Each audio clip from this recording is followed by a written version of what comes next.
In this chapter, we're going to talk about the trade-off between moves that optimizes long-term strength versus moves that optimizes short-term strength. Let me show you by example here. So I've deliberately taken off all of my checkers and only focused on your checkers here. This is still your home board. With this checker distribution, and let's say you have a 6-3 to play. Well, if you just wanted to do what's most desirable and what gives you the strongest position in the long term, you would play the 6 down to the 7 and you would slot the 5 point with a 3. Right? This is very desirable. Now you're going to have a strong position in a couple of rolls, maybe even next roll, but you have an immediate weakness with all those slots in your position. What if you made a move that optimized short-term strength rather than long-term strength? Well, that would probably be making the 3 point here. It's not quite as desirable because now you have 2 gaps, right? You're violating purity. But at least it's strong here and now because it's a solid, concrete structure with immediate strength. Okay, so now that we have this definition of these two different types of moves, let's try to put my checkers on the board, and then you can see how my position actually tells you whether you should aim for short-term strength or long-term strength. So let's try to put up my position here.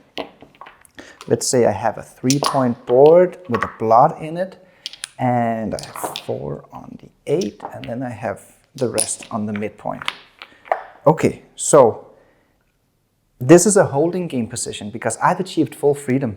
So actually your game plan is just to stay here, stay put and wait until you either get a shot, or if you roll a double 6, you might be able to catch up in the race. In this holding game, you have to ask yourself, are you going to get a shot in the upcoming roll? And when you look at my position, the clear answer is no, because look, I have a spare checker here, I have spare checkers here and here. There isn't a single dice combination where I'm going to be leaving a shot in this upcoming turn. So here you don't have to go for immediate strength and sacrifice long-term strength.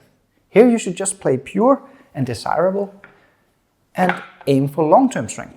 You don't need the immediate strength, right? Because I'm not going to leave a shot, and then you can have a stronger position in the future. Okay, what about the other variation here? Let's see. Let's say I have a home board like this. Okay, so we're still in a holding game, but something is different here. Now I don't have any spare checkers, which means I have immediate shot leaving numbers. I could roll 6-3 because I can't play safe. I could roll 6-1, also can't play safe. And I guess that's it. But that's 4 out of 36 dice combinations where I'm going to be leaving a direct shot. So here you don't want the immediate weakness by making this play because you might have to hit a shot, right? So you need immediate strength in this position. So here in this variation, clearly the better play is to make a solid structure. You sacrifice a little bit of long-term strength, but you need the strength immediately, here and now in this sequence, because you might get a shot. Immediate strength makes a solid, concrete structure. Long-term strength makes what I call an embryonic structure. That is a structure that's very weak now, but it stands to improve a lot in the future, to get a lot stronger, actually. And in this position, because I'm stripped everywhere, you might get a shot. You need immediate strength, not long-term strength.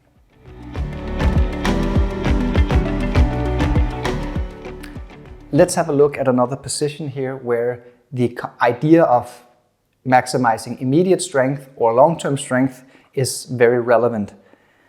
So what's going on here? Okay, so again, I've established full freedom. I have the advantage. You are still trapped down here on my 1 point, which means you are playing a one-man back position. That's what I call these positions. It's a one-man back position because, yeah, you have one man back. you just rolled a 5-3, which means you could play either for long-term strength, which is to make this play, that slots the 5 point, it's pure, it's desirable, or you could sacrifice a little bit of long-term strength by maximizing immediate strength by making the 3 point. Which one is better? So, every time you have a one-man back position, immediate strength always takes priority. Because with one-man back, you have that problem that you could get blitz attacked in any point in time. You're vulnerable to a hitting exchange. And you don't want to put blots in your home board because if I hit you, you might hit me back, and then you have a blot in your home board where I can hit you again. So you want a tight front position every time you have a one-man back position over here when you're stuck with one man. So you should go for immediate strength. Just go for a concrete structure, make the 3 point, that's the best play. But again, this is a general rule about one-man back positions is immediate strength takes priority. So here's another position type where the idea of immediate versus long-term strength comes into play, namely the backgammon position type. So a backgammon is when you have established 2 anchors in your opponent's home board. If it's just a single anchor, we call it a holding game. If it's 2 anchors, we call it a backgammon. Okay, so just like we saw in the one-man back position type, where the right idea is always to go for immediate strength, with a backgammon position type, the right idea is always to go for long-term strength. We cannot sacrifice anything in terms of positional features when you're playing a backgammon. Because when you do hit the shot later on in the future, you will need the strongest possible prime over here in order to keep me contained and win the game.